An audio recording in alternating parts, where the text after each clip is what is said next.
What's good, football fans? Back at you once again with another video. And today we're going to jump into some film review about probably the hottest player on our team right now, and that's Antonio Gibson. Now, against the Cowboys, he rushed 20 times for 115 yards and 3 touchdowns. He also added 5 catches for 21 yards. On the season, he's now rushed 139 times for 645 yards and 11 touchdowns, and he's also caught 32 passes for 233 yards. That's 878 total yards while splitting carries and starting 7 of the 11 games. Now, J.D. McKissic started the other 4 games, and he's actually got 50 carries for 223 yards and a touchdown and 46 catches for 338 yards, which are all career highs for him. The point I'm trying to make there is Gibson has only been the feature main back for about 2 weeks now. Otherwise, he's been splitting and learning things on the fly. Now, without further ado, let's go ahead and dive right in.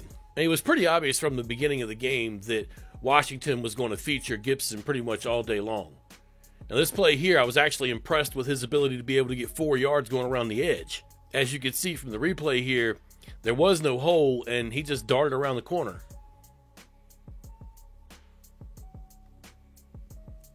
Props to McKissic for actually making way for there to be some roomage there. Now, this play here was just a good play by Leighton Vander Esch getting off on the edge and seeing Gibson go off kind of in the flat and being able to make the play quick. Otherwise, that's a good 5 or 6 yards there, as the replay will show. I love how Scott Turner is using more and more motion before the play. Now, this essentially is the same type of route or the same type of pattern as before out in the flat with Gibson, and I really like how Gibson this time made a couple of moves and made Vander Esch miss. So instead of making the tackle there, Vander Esch actually came up with nothing. See, if you watch the replay here, even though they came up to the line in a different set, again, I love the motion. Love the motion. Pretty much same play. This time, a couple moves, he goes around them. The athleticism wins out. You know, even though plays like this don't get a whole lot of yardage, I like to see the team coming together as a unit, and it looks like the offensive line is actually playing a lot better the last few games than they did pretty much to start the year. The first, 6 games, they were kind of always a question mark. But it's good to see them coming together as a unit, even on small gains like this one right here. I don't know, does anybody think maybe that's because of Sharp playing well? You know, one thing that I've continually heard about Antonio Gibson is that he's not really a power back. He can't fight for those extra yards. Well, then plays like this happen right here where he actually shows you he has that drive. He shows that he's going to make that extra push.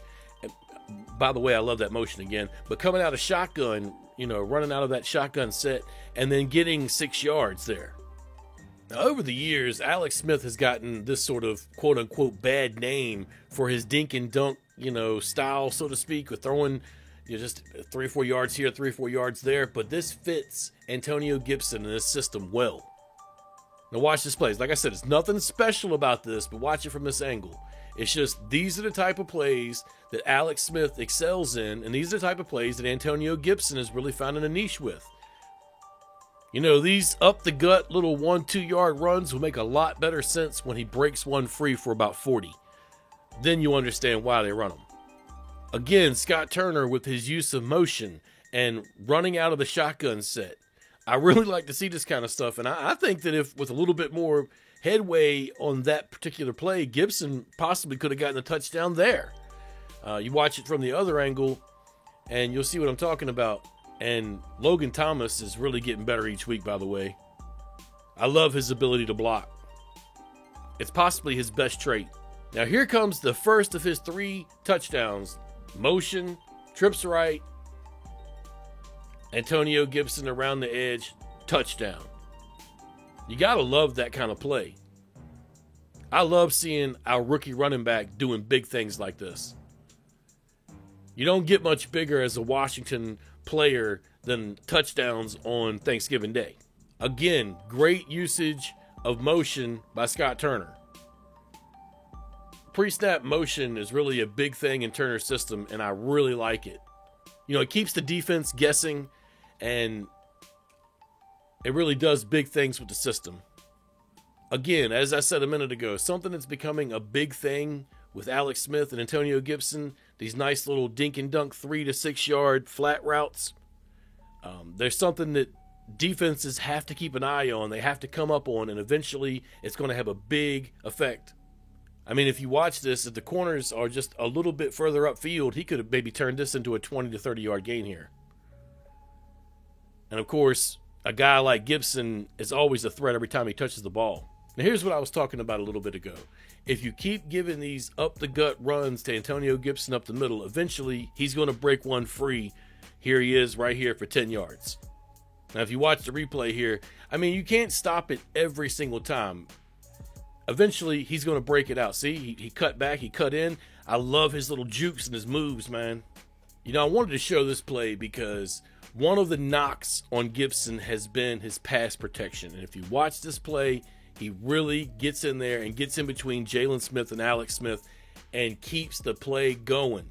Without him making that play, that's a sack or a big quarterback hit. Watch it on the other angle. Watch Jaylon Smith come up the gut. Boom. That's what you want to see out of your running back. Well, here's touchdown number 2 for Antonio Gibson, and a couple things had to come together on this play. One, Wes Schweitzer really does a good job holding his block. Jaylon Smith somehow gets stuck behind it, and then Gibson just off to the races to the corner of the end zone. Really great execution. I love this kid's speed. I mean, it's just 0 to 40 and that was the wave play.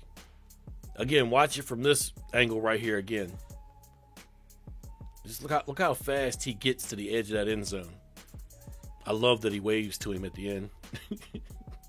And here is the third and final touchdown from Antonio Gibson. And let me tell you, it's a beaut. As I said earlier, you keep giving those plays up the gut, and eventually one's going to bust free. I love how Terry McLaurin comes at the bottom there waving at all the crowd as they're leaving. Yeah, get out of here. You watch it from this angle again, and as I was saying just a second ago, you give it to them enough up the gut, and eventually they're going to break one free. And there it is. And he was able to just trot in. Now, I, for one, am ready to tip my hat to the coaching staff for the development of Antonio Gibson. I mean, after having the bad hand that they were dealt with Darius Geis, they've now been able to counter with the progression of Antonio Gibson, who, by the way, I see people trying to compare his particular style with other players, and I don't really see it. What I see is somebody that's original, something that's new, which is what I like to see, which is what you see when you see a great player come around. Am I right? Now, at this point right now, it's way too early for us to be able to tell whether or not he's a generational talent. But once he's actually trained and skilled in that position, can you imagine what he can really churn out then? I mean, we're just looking at the 7th start that he just, had. His 11th game as a professional running back. He was a collegiate receiver. So, I mean, this is a step for him. Once he gets comfortable with this, the sky's the limit at this point. With an offensive line that's ascending, a coaching staff that is trying to just make him better at every turn, and a drive and a will to compete that he's just starting to show us, I think this kid could be really special. I mean, 11 touchdowns and 7 starts is pretty impressive. I feel like with him, it's just he's going to get better with experience. That's really the one thing that we need to give him more of is experience. Good for him that there's plenty of it to go around, because we just heard that Bryce Love's not going to be back this year, so that's somebody that's not going to be there to take carries away from him. I will say at times I have complained a little bit about Peyton Barber taking carries away, but Peyton Barber has done his thing too. He's had 173-yard rushing and 2 touchdowns this year. So, I mean, who's going to argue that point at this point? Moving forward, I really want to see this guy get featured more. Obviously, he's getting more snaps now. He's getting more carries, which is biting into what McKissick was doing before, which, by the way, has kind of hurt me on my fantasy team a little bit, but I really don't care. I have other players that I could play. The betterment of Gibson is what I'm looking for here, obviously. I always envisioned McKissick as just another piece, but that Gibson could be something that we could use. Now, obviously, coming into this year, I thought that Geis was going to be the man. But we all know how quick things change with this organization. I'm just really happy to find something positive that we can actually look at and say, hey, here's a piece to build on that's not named Terry. And it just so happens that the 24 is my favorite number. Yes, that's a kickback on being a Jeff Gordon fan. One of the greatest NASCAR drivers, but, you know, I digress. As this team tries to make steps forward quickly, it will live and die by the progression of Antonio Gibson and how well he establishes himself as a main key back in an offense. This kid could be the key to the entire picture, the entire offense, the entire thing that Scott Turner's trying to do. And as he gets better, the entire offense, I believe, will get better with him. At any rate, that's all I got for today. Let me know what you guys are thinking about Antonio Gibson down in the comments. I absolutely love to hear everybody's opinions. Y'all take it easy. Peace.